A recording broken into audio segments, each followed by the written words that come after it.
Всем привет, дорогие друзья! У меня заканчивается отпуск уже скоро. Честно сказать, я не знаю, как я буду просыпаться на работу, потому что каждый день я встаю часов в 10, наверное. Полдесятого, в 10, а то один раз вообще проснулась без 10-11. Представляете, это вообще просто... У меня организм, видимо, восполняет и знает, что скоро нужно тратить много энергии и, наверное, восполняет. Мне пришли мои анализы, результаты моих анализов. Я делала гистероскопию. В пятницу пойду к врачу, потому что все, что здесь написано, я не особо понимаю. Ну вот, смотрите, что у меня пришло. Значит, я делала... Диагноз у меня был хронический эндометрит. 18 ноября вот у меня была гистероскопия на 8-й день УМЦ. Так, и описание. Значит, у меня брали CD-138 и брали у меня обрывки ткани. Я так понимаю, что это иммуногистохимия, типа что-то такое. Касается CD-138. Макроскопическое описание. Оценивается мембранное окрашивание на плазмоцитах. В препарате положительное окрашивание на клетках эпителия эндометрия. Плазмоциты в эндометрии не обнаружены. Количественная оценка, реакция отрицательная. Количественная оценка, реакция отрицательная. Я так понимаю, что вот этого CD-138, который я больше всего боялась, за него переживала, я так понимаю, что он отрицательный. И мне пишут, что результаты иммуногистохимического исследования эндометрия на маркер эндометрита CD-138, это маркер плазмоцитов, количественная оценка, реакция отрицательная. Я так понимаю, что ничего, наверное, нет. Ну, конечно же, все это буду обсуждать с врачом. И второе, у меня брали, отщипывали эндометрий 0,3 кубических сантиметра. Значит, в эндометрии железы округлой формы распределены относительно равномерно, с многорядными эпителием. Единичные приобретают извитость, строма средней клеточности, спиральные артерии слабо развиты, обнаружена очагово-диффузная лимфоцитарная инфильтрация. И заключение: диагноз: эндометрий соответствует средней стадии пролиферации, признаки хронического неактивного эндометрита. Тоже не понимаю, и в интернете пробовала искать, что значит неактивный эндометрит. Честно, не нашла. Ну и не стала сильно в это вникать по той простой причине, что в пятницу я пойду к врачу, она мне все расскажет, покажет. И, собственно, я потом уже расскажу вам, что по итогу у меня получилось. И как там будут меня в дальнейшем лечить, если это потребуется. Вот. Также моя неугомонная душа решила сделать маленький камин. Камин из пенопласта. В общем, купила я 7 листов пенопласта размером 1000 на 600 на... Так, где-то, наверное, сантиметра 3, он, наверное, такой. Так, и купила еще краску, клей и плинтус 2 метра.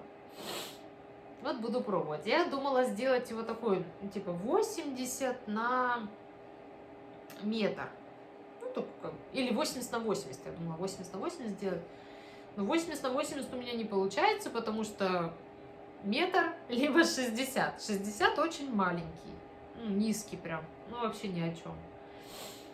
80 был бы самый оптимальный. Метр уже много. Я решила, что я соединю, получается, будет он метр, но он будет 60 сантиметров, и еще я сверху попробую вырезать 20 сантиметров, чтобы он у меня был как бы 80 сантиметров. Будем пробовать, посмотрю, что получится. Ну что, сейчас буду начинать. Главное начать. Глаза боятся, руки делают. Единственное, что меня смущает, это, конечно же, остатки пенопласта. Я только занесла листы пенопласта в комнату и уже почувствовала всю прелесть пенопласта. Буквально чуть-чуть, но... ладно.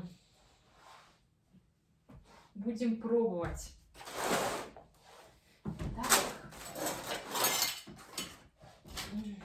Я хочу посмотреть, что это за клей у меня. Взяла клей Супер Эпокси, прозрачный эпоксидный клей. Сера, помощник? Ты у меня помощник, да? Помощник, ой, какой помощник. Ну, на, клей, это клей, Шера. Он невкусный. Невкусный. Думаешь, это вкусно? Вряд ли. Так, это клей у нас. Взяла ножи. Не знаю уже, как я это буду резать. Ну, вот этот для хлеба вроде бы он, ну, видите, такой ребристый. Надеюсь, что получится с ним.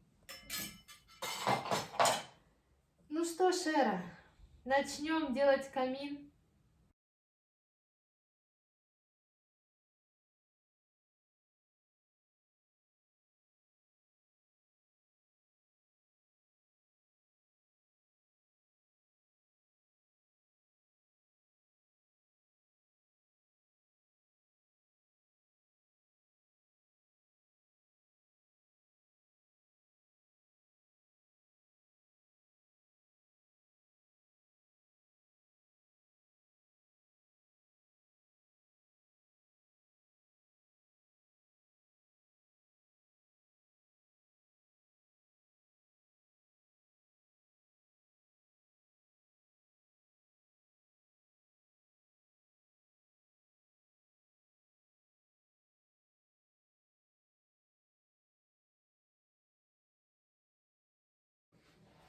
Эпоксидный клей не справился от слова абсолютно.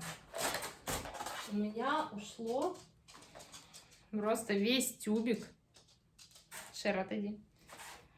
И вообще абсолютно никак не знаю, сейчас буду думать, как дальше. Я нашла жидкие гвозди. Такие. Момент. Не знаю, получится, нет.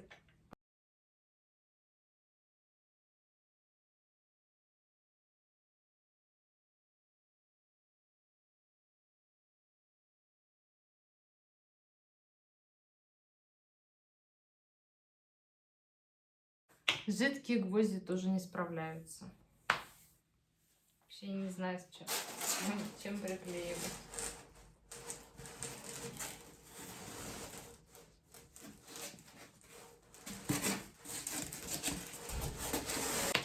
Ну что вы думаете, я на этом не остановилась. У меня не получилось ни на эпоксидный клей, ни на клей момент жидкие гвозди. Я поехала на рынок и купила акриловый герметик белый.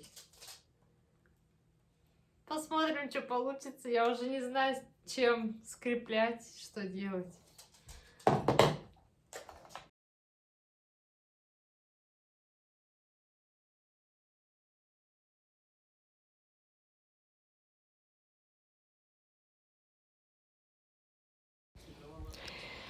Склеиваю я уже третьим способом. Это акриловый герметик белый. В принципе, он немножечко все-таки склеивает лучше, чем это предыдущие мои способы были. Купила я самый там дешевый, вообще не заморачивалась. Вот. Ну, конечно, если бы не способ с зубочистками, я бы не знаю, сколько проторчала бы еще, может быть, вообще бы выкинула. Я здесь уже пробовала и спиртом обрабатывала, обезжиривала, снова пыталась приклеить, но все было безуспешно. Вот, и достаточно тяжело, я вам скажу, выдавливается этот герметик. У меня прям руки устали, потому что на него нужно нажимать, и он так прям достаточно туго шел. Поначалу мне даже показалось, что он все-таки приклеил, но нет. Конечно же, меня так просто не остановить. Я нашла, как склеить их. Но будет у меня, к сожалению, он меньше, чем я хотела, но уж хотя бы такой, наверное. Сейчас подумаю. В общем, секрет заключается в чем? Я уже вся грязная, вся в этом герметике. Секрет заключается в том, что я наношу клей и тычу туда зубочистки. Вот мой секрет. Этот способ я зубочистками увидела на ютубе, буквально в поисковике набрала, как приклеить пенопласт друг к другу, и мне выдал, такой способ. Ребята делали с каким-то клеем, который они не написали, просто написали, что клей для пенопласта, но такого клея я сколько спрашивала, нигде в магазинах не нашла, и в интернете, на просторах интернета я тоже не увидела. В общем, как получилось, так получилось. Насколько его хватит, настолько хватит. Он такой некий одноразовый. Конечно же, после этого сезона его нужно будет, наверное, разобрать и куда-то деть. В общем, сначала я сделала высоту 60 сантиметров, потом уже поддобавила туда еще 20 сантиметров. Как раз у меня остаточек от боковушки ушел. Конечно же, надо было сначала обрезать, а потом уже приклеивать и стыковать. Я не ищу легких путей. В общем, сначала я приклеила все,